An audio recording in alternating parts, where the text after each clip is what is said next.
दोस्तों, इस देश का कानून एक पीड़ित लड़की के साथ अन्याय करती है।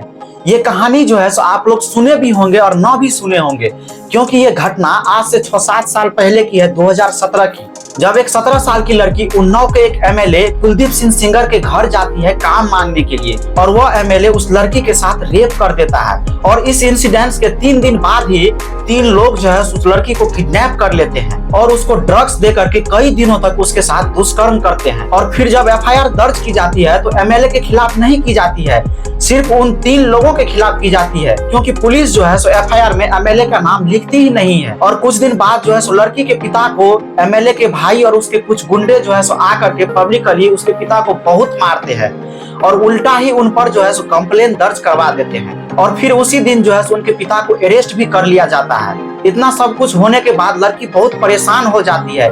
इसके बाद योगी आदित्यनाथ के घर के बाहर जाकर के वह खुद को अपने आप को आग लगाने की कोशिश करती है, लेकिन लड़की बच जाती है।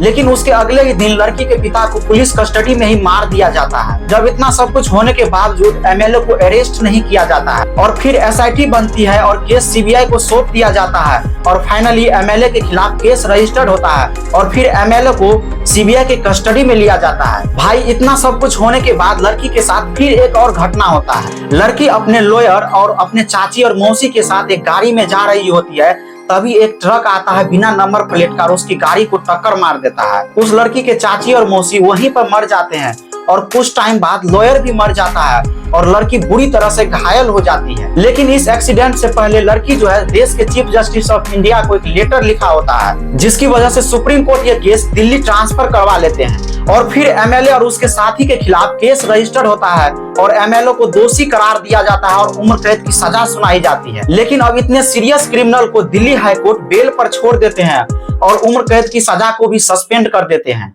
मेरे देश का कानून कैसा है पता है आपको? इस तरह का कानून है।